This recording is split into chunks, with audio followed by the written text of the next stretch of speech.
Welcome back to another episode of the Bold American Podcast presented by Barstool Sports. I am coming to you live in my most Hua outfit imaginable. First Cav t-shirt, Mannion Foundation hat, Rob's jealous, whatever. So Anyway, busy show, busy show. There's currently riots going on in LA, and as of 20, 30 hours on Monday Eastern, I don't know what's going on in terms of is LA still standing? Are the fires still raging?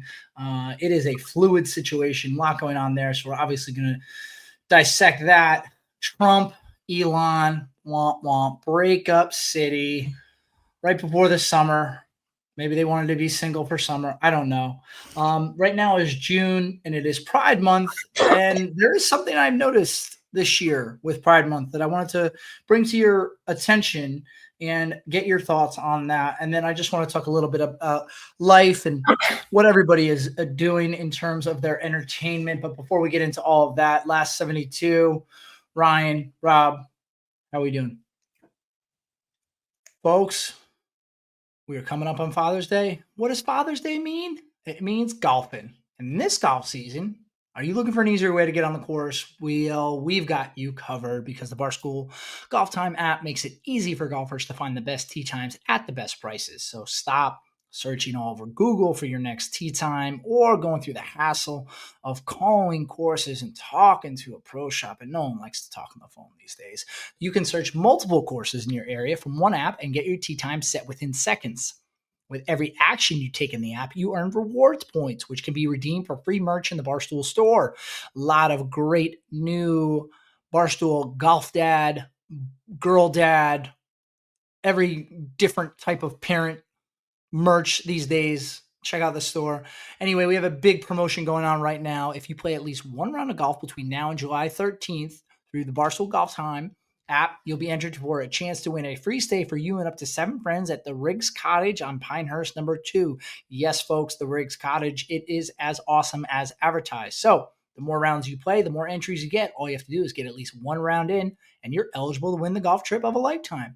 So come golf with us. Download the Barstool Golf Time app today. I'm doing good. Last 72. I had a really cool meeting last week with the secretary of the VA. It was awesome to sit down with him. More to come on that. Think we're going to get to hear from him ourselves here soon. But I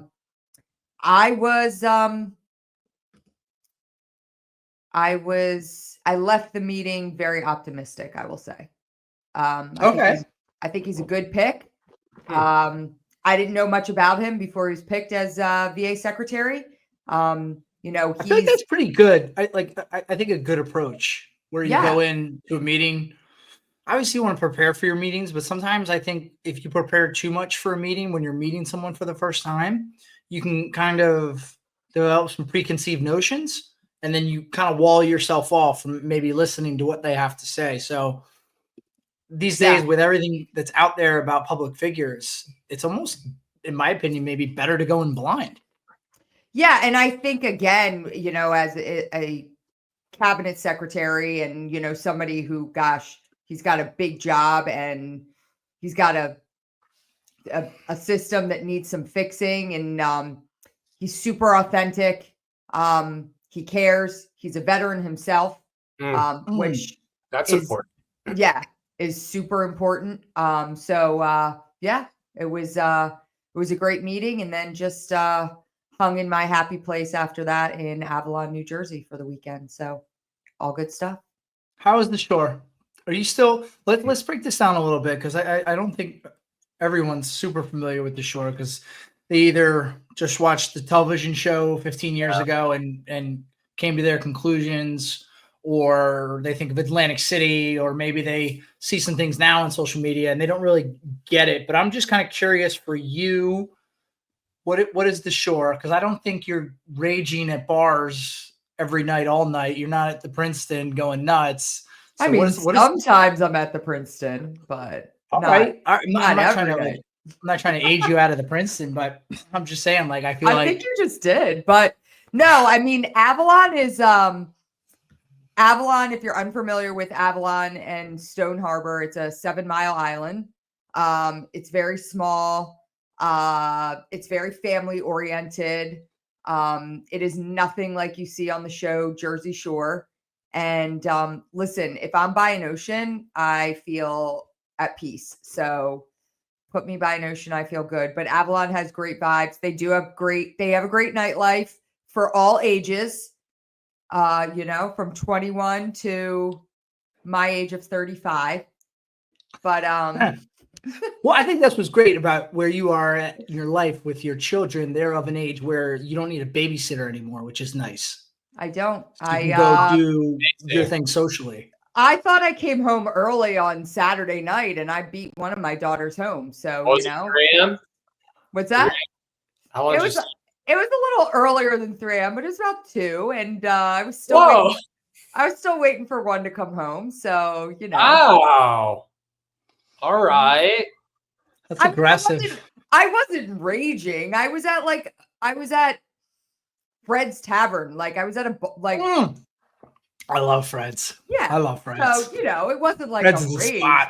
Yeah. But, I was hanging out. Yeah. And, My only gripe with that part of the shore is just all of the immense amount of trash that comes from Philadelphia and spoils all of that. Just like the trash from, like Staten Island and New York comes to like the northern part of the Jersey Shore. I would love if we were just a little more insulated here in Jersey and kept it to Jersey. You just want your Jersey people at the Jersey Shore? Is that what you're saying? I mean, every time there's ever been a scuffle that I can recall, it's never been someone from Jersey. It's usually from someone from Benny, from out of state. Yeah. I don't know about what about your boy? Your boy Kelsey's wife got in that fight last summer. Where was that woman from? She's from Delaware County. Philly. That's Delco. Delco. Different. Is that the shit county? Is that the one where the Yes, that is where the poop lady came from. Yes. I gave Rob a tutorial on Delco. That was the episode with the Delco pooper. Yes, that's where she's from. I'm just busting chops, but I think it is very interesting how the Jersey Shore down in that area versus the Jersey Shore where I live and go is just drastically different. It's almost like two different places. It totally. I mean, literally, where I am in Avalon and Stone Harbor, it is just people from Philadelphia driving for the weekends. I mean, wherever I go, I see someone I know from home. So yeah, that's what it is. I would agree. There's always. But you should be happy that we are bringing tourism and resources to your state every weekend for the entire summer. So you should be happy about that. All right, that's fine. Yeah, I'll sit with that. But yeah, Rob, if you've never really experienced it, I would recommend it greatly. How is it different from the Jersey Shore that I'm familiar with from like the show? I went to all those bars and clubs when I was a cadet and then after as well, but it's a completely different island, right? Where in like Seaside Heights? Yeah, it's different, right? Yeah, it's Rob, I'm going to say this with all due respect, but if you walked in to a bar in Avalon in shorts and a t-shirt with all your tattoos hanging out and that haircut going on, like you get a few side glances for sure. Like you are not the typical clientele. So it's a little more buttoned up, I would say. Yeah. Is that a fair assessment, Connor? I don't get buttoned up. Yeah, maybe not buttoned up, but it's just a little bit more in line with beach town as opposed to what you might have experienced and what the show depicted as these like ridiculous clubs where the music is so loud that you can't talk to anybody. When I think of the Jersey Shore and the bars that I enjoy going to, I think of live music. I think of people that are conversing with one another and not just so loud that you're just. Now there are those bars that do exist, and I think there's a time and a place for those. But I think those are for a much younger audience. Kind of giving me like what you guys just described, almost like a Hamptons vibe. It Or is like very no, yeah, Like, actually, what? yes. Actually, yes. It is Or like more of like a yeah, it's more so like you pull into Avalon, there's a Vineyard Vines, there's a Lululemon, it's like like loafers and yeah, like khaki shorts and a polo yeah. or like a sweater vest. Yeah, that's true. But I think the Hamptons is very pretentious. I think it's people from the city who are all trying to pretend there's something, and it's. Mm. I think the Jersey Shore is immensely better than the Hamptons. Not to mention, like it's just easier to get to from the city.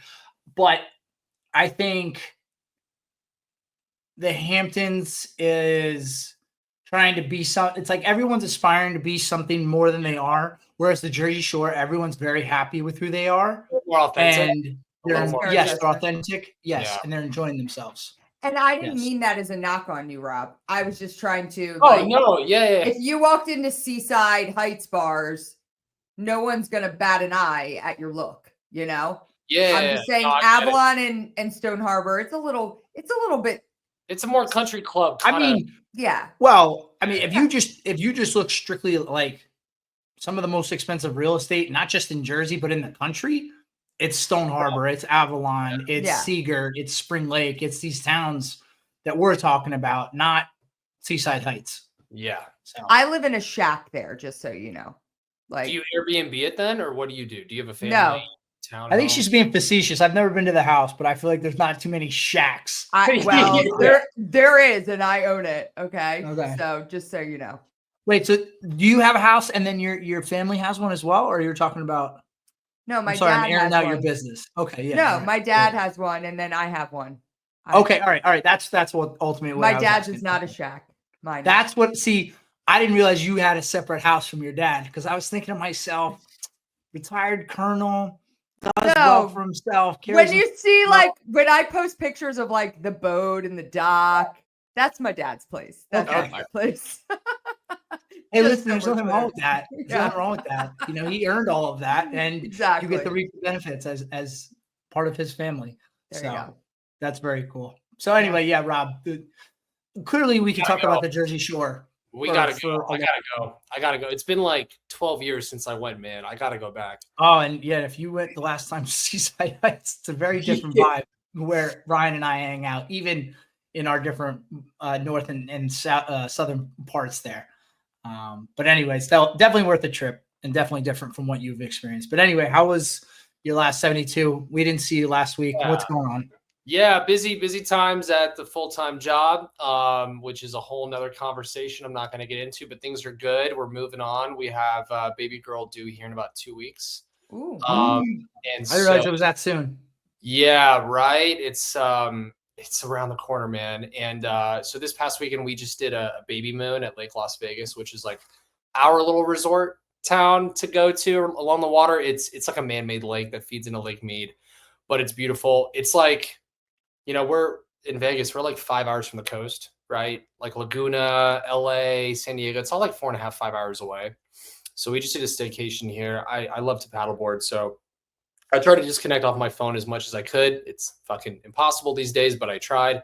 Went paddleboarding, played basketball, all that healthy stuff in like 110 degrees. So, yeah, man, it was super low key. And then really cool highlight for me. I'm a soccer guy. I'm a really, really big soccer guy for some of those folks who don't know. Grew up playing soccer, tried out for the Army team, was on the practice squad for a little bit at West Point. But anyway, so my son's 18 months old, and I took him to his first indoor soccer practice at 18 months old. It was intimidating even for me because there was like, if you go to like an indoor soccer field or a complex like this is in Vegas, it's almost it's like an indoor NFL football practice facility. You got kids of all ages. I'm bringing in my little 18-month-old baby boy. He's like new to soccer, right? So he was already a little on edge. And then there's a lot of whistles and bells going off, right? Soccer balls being kicked hard. There's a whole new environment for him. He made it through the first 20, 25 minutes. And then had a full-on meltdown. He was fucking over But at that it. age, I mean, He's isn't a it just for them to baby. run around? Yeah. Well, I thought so when I signed him up for this, it's called Little Bunnies, Little Kickers, whatever, and it's Yeah. for Okay. 18 to 24-month-olds, right? And I thought like the way they do toddler like swim lessons and stuff, where it's very like soft and approachable and instruction wise, like it's very like affirmational. This was not like there was not a lot of support from the instructors, the teachers. It was parents do everything with the kid. It was very tough to kind of lean and get the kids bought into. And a lot of other kids were having meltdowns too. And it was just kind of funny. We got through the stretches, some kicks, some touches, but the instructors were atrocious. It was just it was a mess. So we lasted 30 minutes. I yanked him out of there. We'll go back next Sunday. It's like a 10-week thing. And we'll see how it goes the next few weeks. Safe to say he napped for like 4 hours after that, which is unheard of. But we'll see how it goes next week. I'll report back. But that was like a highlight for me. Just seeing him touch the ball for a couple rounds was really cute. And he did seem to like it, but I think the instructors kind of threw him off a little bit, and so did the other kids. I mean, we haven't done anything organized for Maggie yet other than swim lessons. And I say lessons very loosely. Right. Where it was like, hey, get them in the water and do a few things. That was drills, back in yeah. January.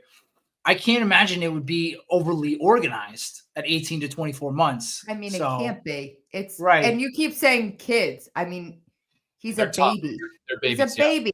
Like, What's funny about my son, though, real quick, is like he's so big for his year group. He's so tall.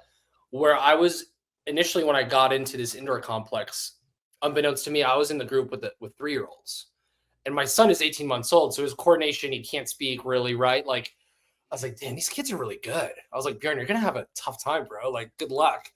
And then we go through like the roster, the drill roll, and I'm like, are you guys not gonna call Bjorn? And they're like, no, he's not on our list. I'm like, oh shit, we're in the wrong group. But like we thought, because he's such a big 18-month-old kid, that he was in the right group. But yeah, I agree. You know, like it's so fucking young. Like it's so young to be doing this. But it's just something to do, right? Just something to test the water. Yeah. No, I think that's that aspect of it, getting them involved with other kids and running around. That aspect of it is great, but I just can't imagine it would be like super duper organized at that age. But then again, I don't know. Our U.S. soccer program is, from what I can see, in just the absolute toilet so forever. trash. So might as well start when we can. I don't know. As soon as we left the complex, there was Real Madrid with like recruiters and stuff. Not saying for the 18-month-olds, but for like, you know, the 6 to 7-year-olds are already getting looks, right, from these international clubs. It's how the system is set up now. so And crazy. It's so crazy. And dude, and Ryan, I'm serious when I say this, there are 20 other parents with their 18-month-olds in my kids' class. Like that's the status of U.S. soccer right now. Well, but I will say this about soccer. Like, soccer is the ultimate introduction to sports for kids. Right. Like, all of my kids started by playing soccer. How old were they, Ryan? When they were you probably like 4, you know? Yeah. I was 4. I was 4 when I started. Yeah. And so, but like that was the first sport that all 3 of my kids played. It was soccer. That's what you put them in. So yeah, you know? Yeah. No, I think, it's just a good thing to get them introduced to the organization and organized sports chaos in general. Yeah. Yeah. How are you feeling about number 2 en route? I'm feeling good. I think it really finally started to hit me a couple weeks ago as we're getting the house ready for number 2, the car, all that, the cars. But I'm stoked, man. We'll have a little girl. So we'll have a little boy, little mini me, and then little girl. So I'm excited. Do you have a name picked? I'll say it. Yeah, offline. I wasn't expecting you to say the name on here. I just didn't know if you had the name picked. Yep, name, middle name. Middle name is an homage to my TAC officer who was killed in action. So you guys might know who I'm talking about. But we got the name, everything picked out. Yeah. Cool. Yeah. I don't know who your TAC officer was, but maybe I know. TK. Oh, there you go. Yeah, that's what who I was thinking of. Yeah. All right, that's cool. Brian, what's your advice going from 1 to 2? Yeah. Shit, I don't know. It was so long ago. Can I tell you, I respect that answer because I hate parents who try to tell me And now I'm saying this after having listened to like a billion people Yeah. tell me things and realizing like how many of those things were just completely useless. I mean, Mhm. people mean well, but every kid is different, is what Yeah. I've learned. Every parent's And different. as long as you and your partner, your spouse are, working together, you're gonna figure it out. Mhm. So this notion, I mean, and again, I'm not trying to like sound like I'm too cool for school.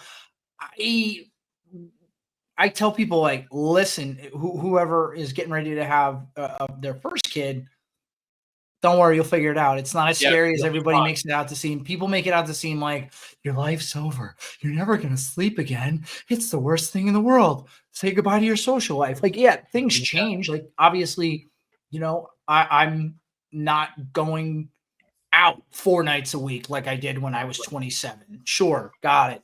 But I'm not like I have number two on the way, and I'm Right. just like, okay, I don't know, we'll figure it out. I Just mean, like we I did with the don't first one. remember I think 2 to 3 was way harder for me. Mhm. Um, The 1 to toddler 2, phase, I can see. But see, what's yeah. so funny? Other people have said like, "Oh, 1 to 2 is easy," or no, 1 to 2 is the hard thing. 2 to 3 is easy. They said the complete Yeah, I mean, opposite. I think Exactly. it all depends. Like my second child, my daughter, she was my first child, Maggie, was the hardest baby ever. She cried all the time. And honestly, I think I look back, a lot of it was because I was a nervous mother. So I think I Mm. gave my child anxiety. Like I was so Yeah. nervous that I made her nervous. When I had my second, I was just It like, was I'm just chill. gonna be chill. And she literally just lied there. I could put her anywhere. And so it That's was just, amazing. yeah. And I think your kids, I can tell you this, your kids feed off your energy. Yeah. So however you are is how they're gonna be. So, Mhm. just stay calm.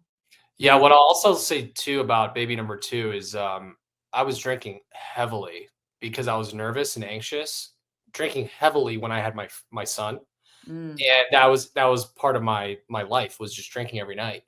And now that I'm sober, I'm already having, like, an easier time going to this one. Like, I'm just, like I'm less stressed, like, I've been through number 1, you know what I mean? Like, it's just I'm a completely different, like, mindset for this child, and I'm really excited because, like, man, as, like, a new dad, I was balancing, like, work stress where I was at Amazon, trying to be a good, spouse, like balancing a bunch of different things, right? And so I was drinking heavily to kind of medicate and kind of take some of that anxiety off. And so I don't have that for this one. So Without really even realizing, you were probably creating more anxiety for yourself, right? 100. By yeah. drinking. Oh, 100% just being Yeah. hungover and dealing with like a Yeah. cooking baby, right? Like that's terrible. And that's not where you want to be. And so I'm excited for this one. I'll be a little more healthy, I think, and with it. So that's good. Your sober journey into parenthood. Oh my God. That'll be very interesting to compare the two. Yeah. Yeah. Yeah. Super Yeah. interesting. Cool. What about you, Um, Connor? I was down in Austin for Mm. my cousin's Okay. wedding. I was in Austin the last time. Jeez, maybe And you were in the army, 2018. right? No, no, no, no. I've been back a few times Okay. since leaving Okay. in 2011. But the last time I was there was I think like 2018, 2019. And I don't want to say that the city left a sour taste in my mouth, but it had changed at that point in 2018, 2019 so much from 2011 that I was almost kind of mad at the city, if that's a thing you can Well, yeah, you say. said it used to be your favorite Yeah, city, Yeah. remember? yeah. And I think because I already went through that little hiccup 7 years ago, 6 years ago, whatever it was, I went back this time with an open mind and I took it for what it was and I enjoyed the city once again. So I had the wedding was the welcome party was a lot of fun. It was a boat ride. The wedding was a lot Travis? of fun. No, it was right on Lady Bird Lake, so that Oh, made okay, life that's cool. easy because it was easy to get to. Yeah, yeah. um by the way, side note, just random, they call it a lake when it's not a lake at all. It's part of the Colorado River, but anyway. You get pissed on by all the bats? Did you get shit on by No, but we did ride under because it was in the evening. So I hadn't seen that in a long time. So that was cool. But I went to a couple of bars that didn't exist the last time I was there, and it felt like the Austin I used to really enjoy. So I had Yeah. a very nice time. I made sure to get to One in a Million, my favorite breakfast spot. I actually ended up going solo, so that was nice. I love a good solo meal. Some people Oh feel yeah. weird. I love a good solo meal out. Yeah, Sometimes dude. I love it yeah. too. There's nothing wrong with that, especially at this age in life. You know what I mean? It's like, I mean, there's nothing better than sitting up at a bar too and just like maybe a few words said to the bartender. You got chatting a little bit, but not like, fully blown conversation. yeah, And you're just kind of doing your own thing, people watching, reading a book, watching a game, whatever, making a yeah. new friend. But I love that move. But yeah, then I came back and I mean, you talk about like the difference of going from one kid to multiple kids. We were at a barbecue for Maggie's buddies yesterday, and there was 4 or 5 of them there, and it was later in the day. So I think these kids were getting to be to that point where they're tired out, and we got a glimpse, I think, maybe into how they act sometimes and get a little rambunctious at Mm, their school, and it was lively. I'll say that it was lively, and they were all just getting after it and beating up each other, and it was like, whoa, they really like they're all at that age, just about 2 or approaching yeah. 2, where that's just the norm to be hitting, biting, not knowing how to say like, hey, excuse me, could you please not take my toy away? It's let me come here and smack you across the face. Hopped So up that on a was bunch of interesting. sugar, maybe. You know what I mean? Like sneaking some Yeah. sugar in, some Oh treat. yeah, they were getting fed cookies and there was an ice cream cake. Oh, So it was just a recipe for disaster, but it was almost like this controlled chaos that I wasn't like bothered by. I think there was a younger version of me that would have been real stressed out, like, oh my God, what's going on with all these kids? And now, again, I'm not an expert. I never pretend to be an expert when it comes to parenting, but I've just accepted a lot more and I have mellowed out as it pertains to being around children. And I always liked children. And I became a godfather on Sunday for the 4th time. So I have 4 godchildren now. Oh, congratulations. Yep. Yep. My services are available if anybody needs me. I am a wow. wonderful 4 godfather. godchildren. Mm-hmm. It's a Yeah. little fire So team. That's a little fire team right yeah, I was thinking about that little fire team, maybe a there. basketball team Yeah, if I after can get one squad. more. Yeah. Yeah. But anyway, speaking of fire teams, folks, we are in the heat of the summer, which means we are out there doing yard work, taking care of our homes, out there pounding the pavement, doing work in the streets. And a lot of us have to be wearing work boots. And choosing work boots used to mean sacrificing comfort or durability if they felt good. They didn't last. And if they lasted, they wrecked your feet. Brunt Workwear finally ended that trade off, designing boots that withstand the toughest job sites while feeling as comfortable as your favorite sneakers. I will find out if Brunt can be worn in uniform. That is my promise to you. But for me, when I am doing yard work, I'm only wearing Brunt these days. So this Father's Day, upgrade the hardest working guy you know with boots that are as tough and dependable as he is. Whether he needs waterproof, safety toe, or soft toe, pull on or lace up, Brunt's got him covered. These might be the most comfortable work boots on the planet, and they're built to perform day after day. Plus, Brunt lets dads try them on the job. They don't blow them away, you can send them back. So this Father's Day, our listeners are getting $10 off at Brunt with code BOLD at checkout. Just head to bruntworkwear.com and use code BOLD, and you're all set. And after you buy, do us a favor. When they ask you where you heard about Brunt, tell them it was from Bold American.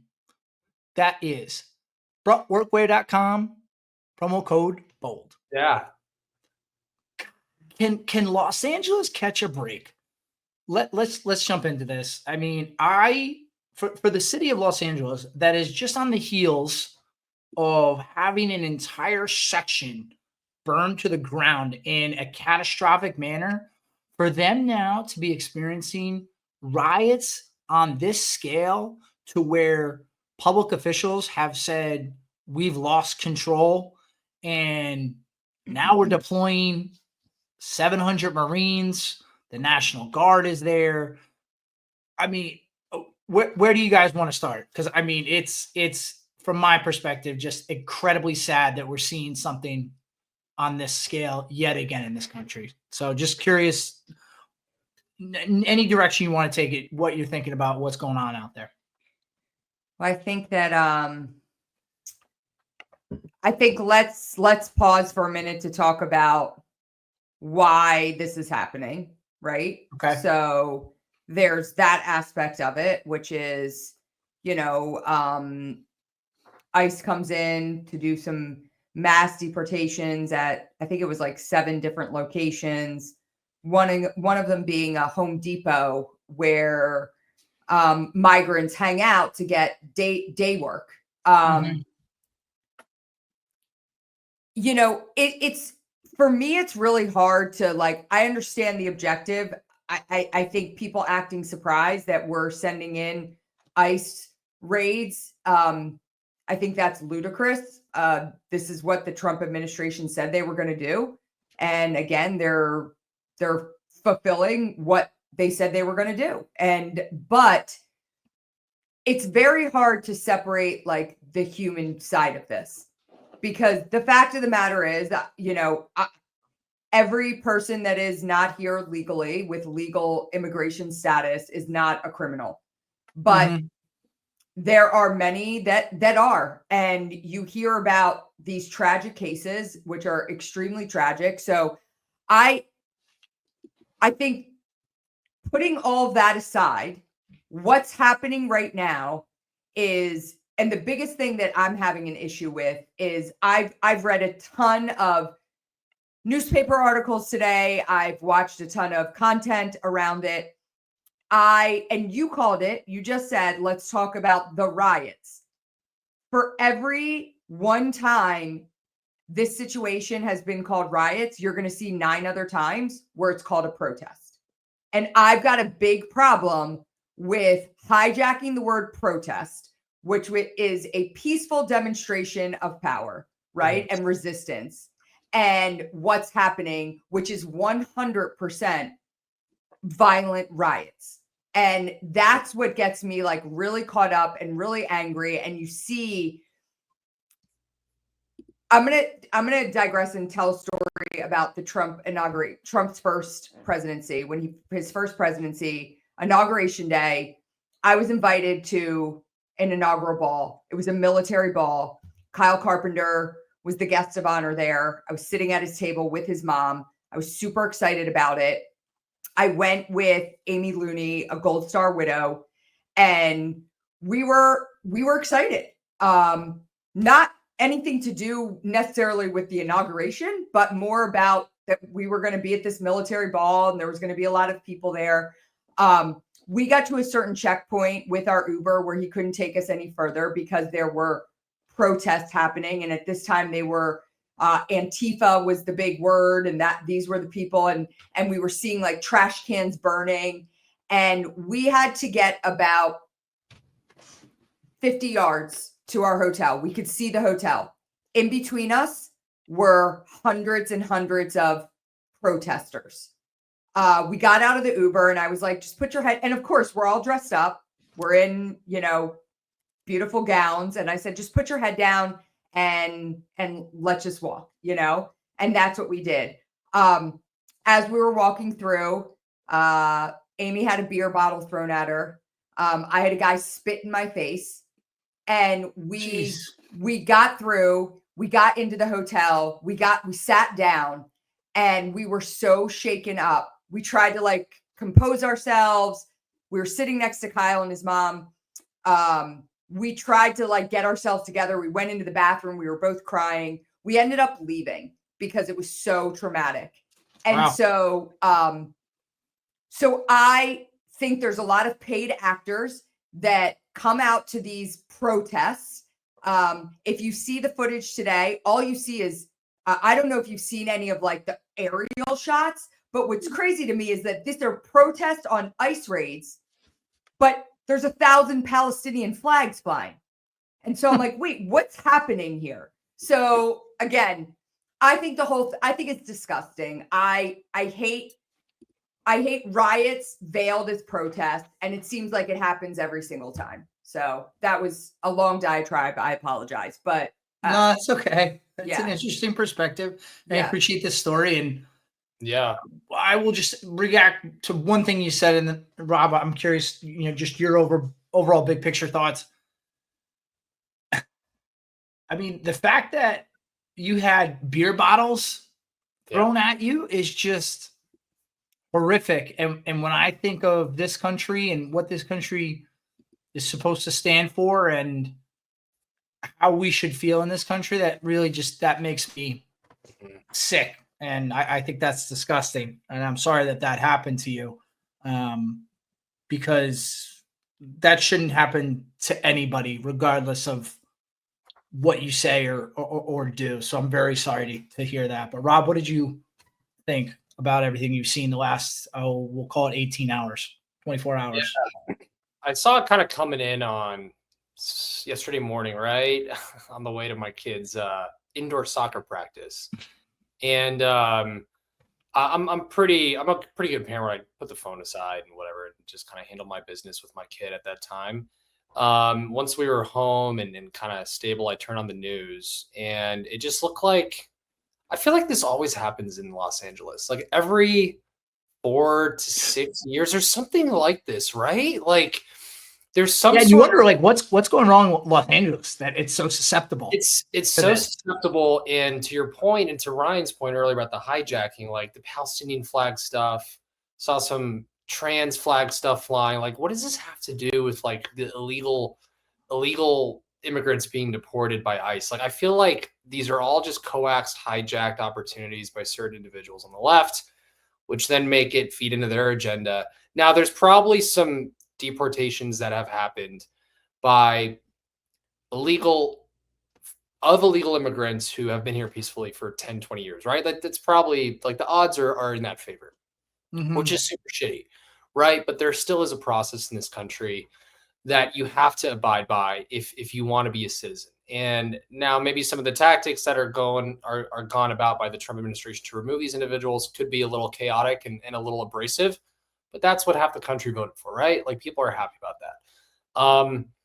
But do you Unfortunately, think people should be scared? Like, I'm not disagreeing that they should be deported if they're illegal, but and I'm asking, I don't know that yeah, I mean, do they're you like, think it's scary?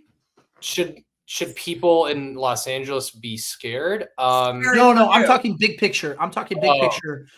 These deportation activities mhm. where you have these, armed, masked individuals. Like, do you think that's the level that's necessary to deport people, or do you think that's overkill, I or do think you it's think that's always right? been happening. I think it's always been happening. It's just now we're using the cameras as a social tactic to kind of scare Okay. those who are illegal. I think it's a tactic by the Trump administration, by those departments, those heads of departments, to kind of put some people in awkward positions and hopefully get them to either leave the country, maybe speak out on other folks that are illegal. What I'd also say too is like Los Angeles is just a bastion for this stuff because of like the key terrain of it, if you will. Like unlike New York, where it's kind of grid and easy to kind of track where everything is, in Los Angeles, based on like the hilly topography of it and like the access points, like it's very, very tough to kind of control Los Angeles inherently. You saw that with the fires, you saw that with protests over the years. I've been in Los Angeles fucking 30 million times for work. It is tough to maneuver around. And so when you have Mm. these pockets of protesters slash rioters, it's tough for even the police who like know the terrain off the back of their hand to kind of ease it and kind of push it in one area. That's why you have the Marines activated now from Camp Pendleton, almost I think 700 of them. But this has been done over the last maybe 20, 30 years as well, where we've activated Marines to kind of help plus up National Guard and the police force in LA. It happened in the early 90s, the late 90s, and I think even 10, 15 years ago. But it's super shitty to see. Like I'm getting texts from my European friends and family, like, what's going on in LA? I'm like, I'm not really that close, but I guess I am on the West Coast. It's super shitty to see because you just don't want to see this stuff. But I think people are just hijacking the agenda of maybe some well-informed folks who are trying to do the right thing. It's just hijacked into Yeah, riot. and it's evolved into anarchy, chaos, Yeah, and I think exactly. the way people are behaving is animalistic Mhm. because, again, maybe this is my idealist view of the country, but when I think of America, I don't think I should ever turn on the news and see cities burning, see cars Mhm. burning. And I agree with your comment, Ryan, that these are not protests now. These are riots. Whether there are people who are paid to be there, people who want to be there, whatever it is, like human nature like devolves down to its lowest form and people start acting without a conscience, and it's wild to see what it has become with the cars on fire. And then you realize people put, oh, two and two together. Well, police are all over here. Oh, well, there's a Best Buy here that if I go steal 10 TVs, like, well, who's going to stop me?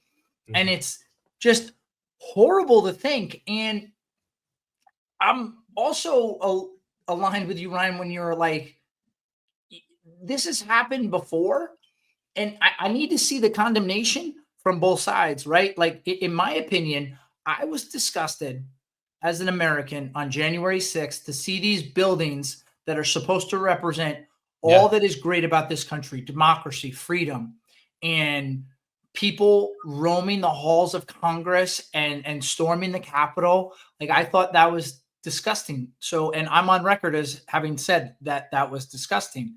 But then those same people who said that was disgusting, I now hear they're saying, well, these are peaceful protests. You can't have it both ways. I think you got to call it what it is. And these are riots, and we need to be better as a country, that we can't just justify, like, oh, well, Trump's tactics to deport people or ISIS tactics. We've gotten so far beyond Mhm. immigration at this point that we can't have that conversation right now, because right now the city of Los Angeles is on fire and people are scared for their lives, and you have these police officers who are just trying to do their job, who have people hurling bricks, like, Yeah. every every Christmas you watch Home Alone 2, and it's funny when Harry Yeah. gets bricks thrown in his face. Let me tell you something, from a 30-foot overpass, a Yeah. brick, That'll you kill you. can easily kill somebody. Yeah. And I see videos of people cheering on others throwing bricks at police officers who are paid servants to protect the law and are there doing their job. And it just really hurts. And then I think what happens is now it devolves into, But you can't have that, right, Connor? You can't have that in any society. So that's why you no. have to bring in a military force to kind of Well, stop. And that's horrible too, that we have to that's deploy so the sad. Marines.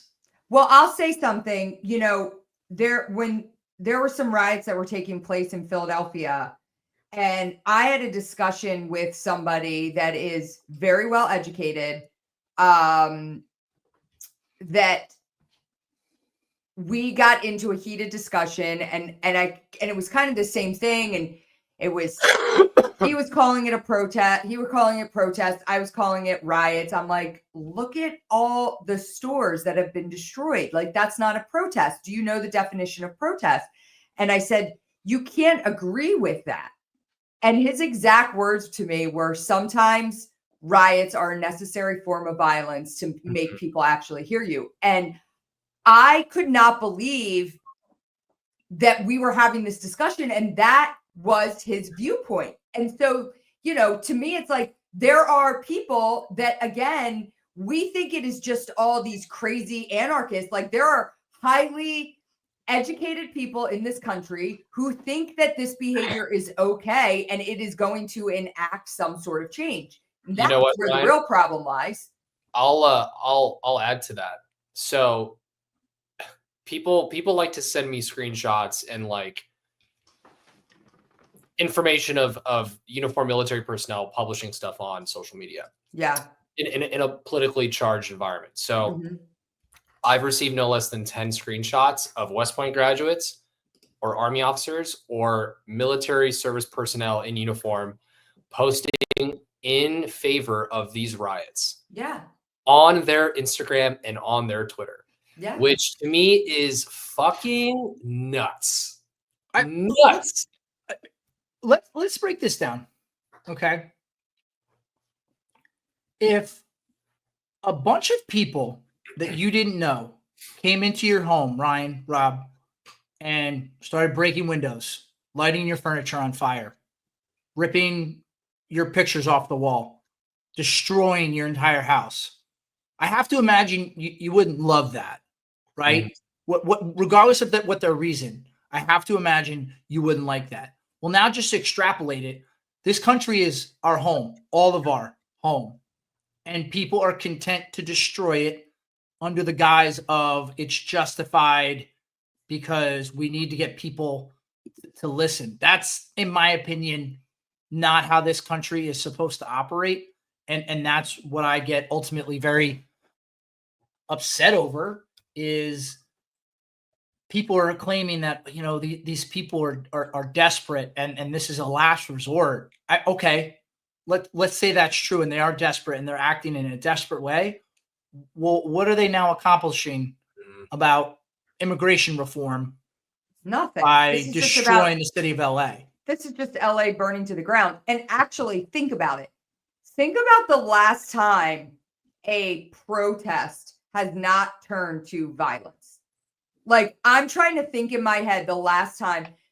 In fact, the one time I can think about it, because I actually know some people who participated in this, was it was, I don't know if it was an abortion march. It was like women down in DC. It took place all over the country, but they were wearing those pink hats. Do you remember that? Mm-hmm.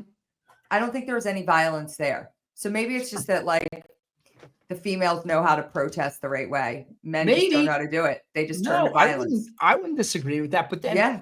you think about these 700 Marines who probably largely aren't trained in riot control. That's super Who sad. that's incredibly sad that we have to use our own military on the citizens of the United States to keep them under wraps and keep them in control. And then I get scared to think that somebody's going to have a loaded weapon, Mhm. has an accidental discharge, or thinks they're under duress and they have to fire their weapon. And then Ugh. this thing devolves even further. So it's scary from that angle too, that it's so out of control. Now we're resorting to the Marines, but that could ultimately cause more problems. So it's just incredibly sad. It's scary. And I would just say, for what? I don't know what gets Yeah. accomplished What's by the end doing state this. here, right? Further divides for sure. And, I think the intent of sending those Marines in, they said it's to protect federal property, that they're not going to be Okay. actually dealing with the protesters themselves. They are going to be protecting federal property. But, I mean, it's going to take an overpowering force to de-escalate it. That's kind of what has to happen. Yeah. And it's Yeah. sad.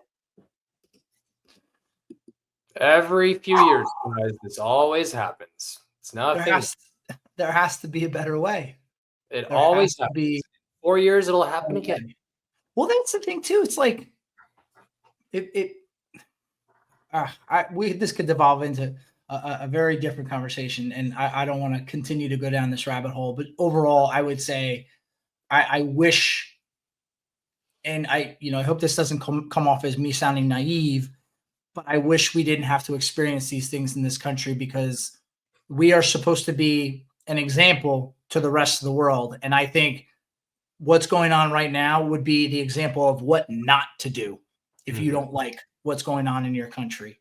And it really just makes me sad and sick. So I think just though too, Connor, you talk about just our country, but like this idea of civil unrest and like protests turning to violence and riots, like it's happening across the world.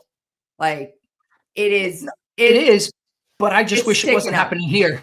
Oh, for sure. Of course. Yeah. Yeah. But I think it's just the nature of where we are as a society right now. Mhm. Yeah, it sucks. Yeah.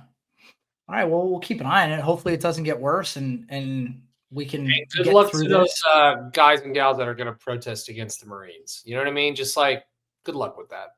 It's Yeah. super shitty to see, but good luck with that. Good luck.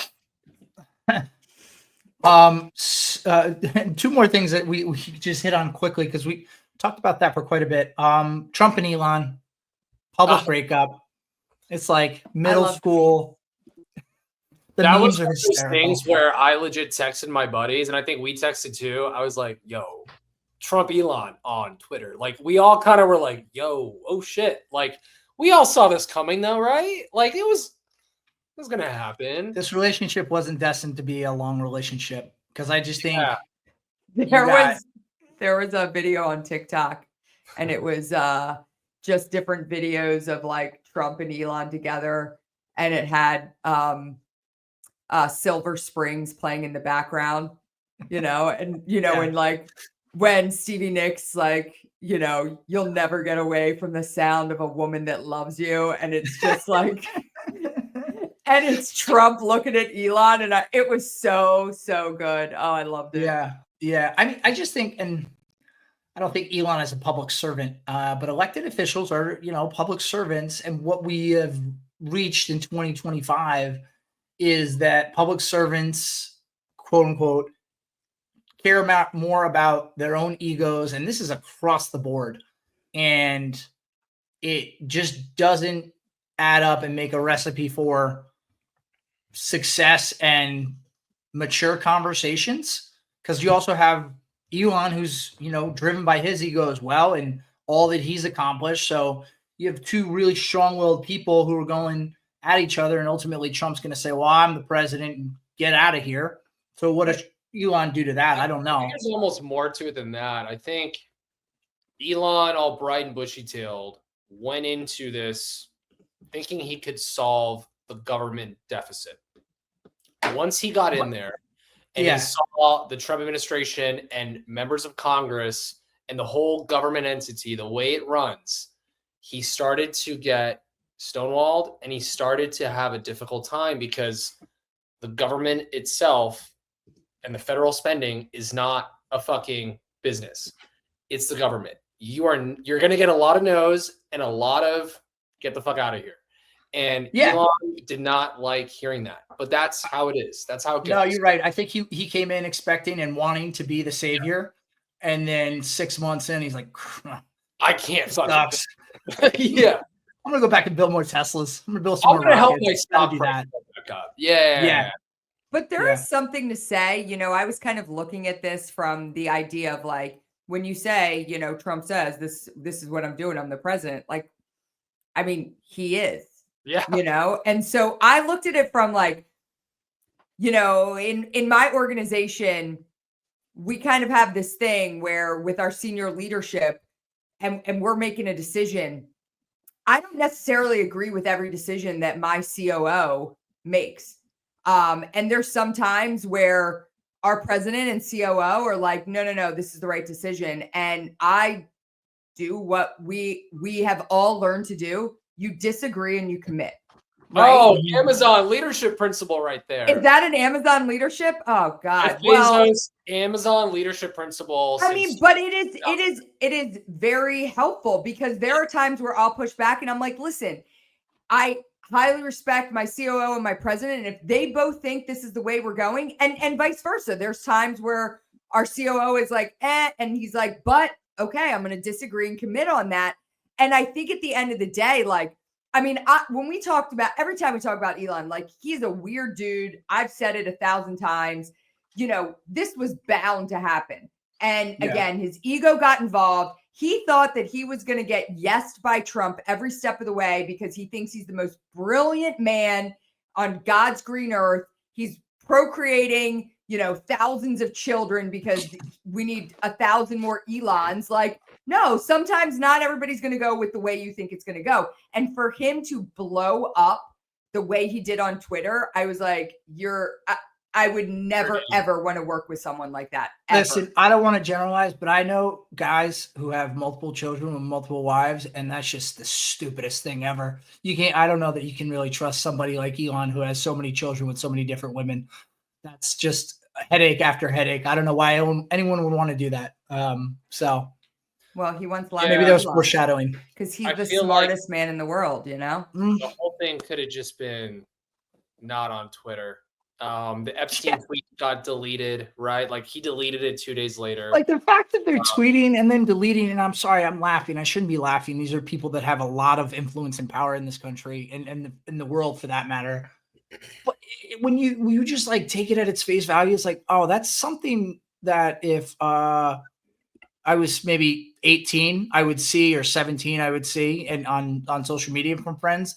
I wouldn't want to see that from the president and his, former advisor.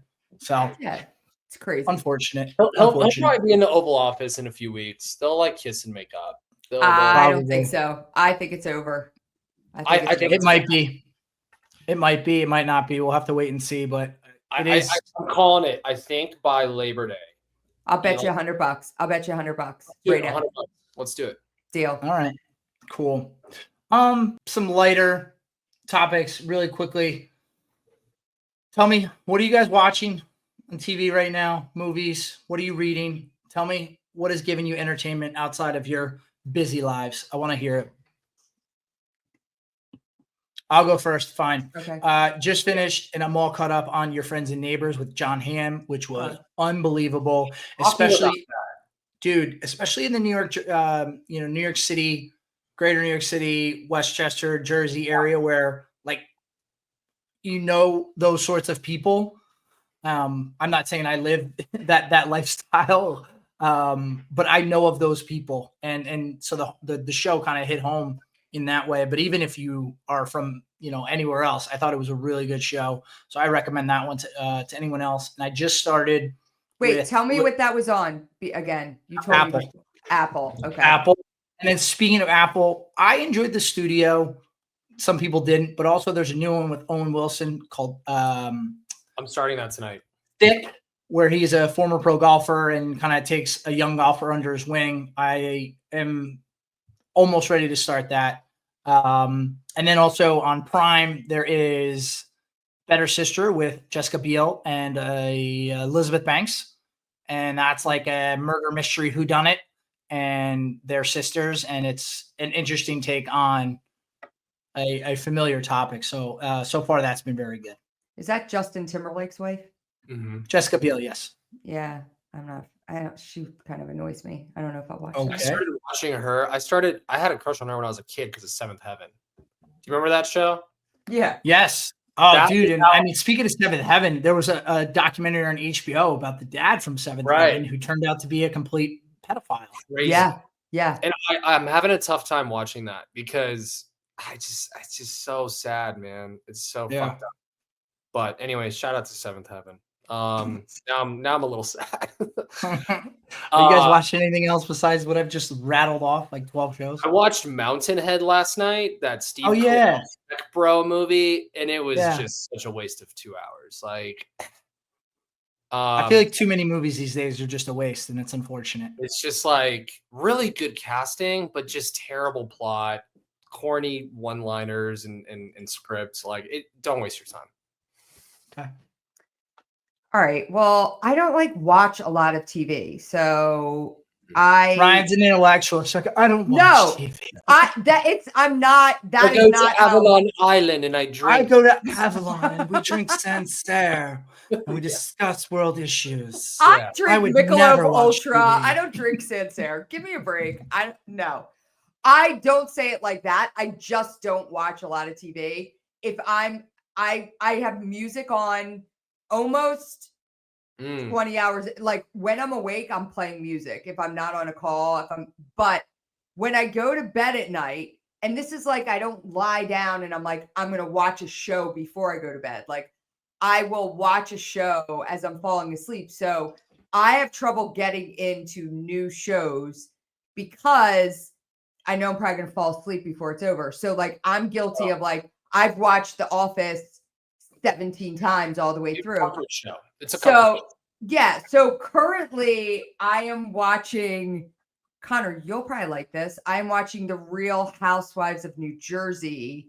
What season? I'm on season 2. I'm starting from the beginning. like Teresa just flipped the table.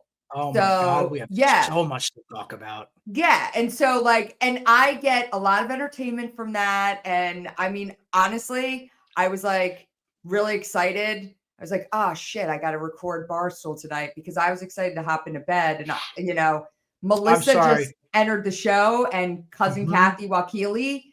And so this is like shit gets real hot right now. See, So I think reality TV has missed this, or excuse me, has jumped the shark at this point. I think it's too produced. I think people come in too geez, what's the word I'm looking for? Not rehearsed, but they come in with like a preconceived notion of who they want to be in the show, yeah, and everyone just kind of falls into their archetypes. I think those early days of the Housewives, New York, New Jersey, that so was good. when reality TV was like probably on its way, if not hitting it at right at its peak. Because Total I heat. think now I used to watch so much reality TV, and I watch almost none of it now because you can predict everything that's going to happen before the show even plays out. Yeah. So I'm jealous that you are watching that with a clear mind and Yeah. never having seen this before. So if you've never seen Real Housewives of New Jersey, start from the beginning. I recommend that, and New York are my two faves. But I can break down any season, any series of the Real Housewives, except for like Salt Lake. I haven't really gotten into that, or Potomac. But Okay. so there you All have right. it. Yeah, Yeah. nothing new. Oh, sorry. The other reason, sorry, really quickly, my reality TV diatribe, and then we can wrap things up here.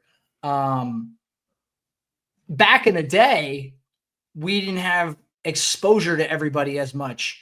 Now you see so much already on social media that Mhm. you know what's going on with these people's lives and the Yeah, drama all the time. You don't need to wait for a season to play out. It's almost like you know what happened and you want to now like go back and watch how that plays out on the show, but it's almost anticlimactic because you know where they're at current day. So I think social media was a That's a really large good point. I had a yeah, dude. Reality TV, I'm plugged in, bro. I was back in '98 watching Real World. I was yeah. plugged in. I mean, I just fell asleep for 3 weeks to Danielle Stop. Like, come Yeah, on, I mean, there's she no was better. unhinged. Well, that's the other thing. Unhinged. You got these people who were just unhinged, but now everyone is so curated because they have Yeah, their brand deals and they have their social media, and they don't get unhinged like they used to, like Teresa and Staub and days of yore with the back in the great olden cast of days. the Roni days. Yeah. So anyway, that's my Jesus, it's getting late and I can't even think of words to say at this point. That is my mountain that or hill that I will die on. But anyway, all right, we need to wrap this up because I am rambling. Any caveats on anything that we touched on today? No. No, cool. Good. Let's wrap it up. Next week, interesting guests coming. If you haven't, go check out the Hots and Cots app and check out the Hots and Cots social media page because that is an interesting topic that I think bears discussion, and we're going to get into that next week. And hopefully, LA is no longer on fire at that point, and things are under control. In the meantime, take care. Make it a great week.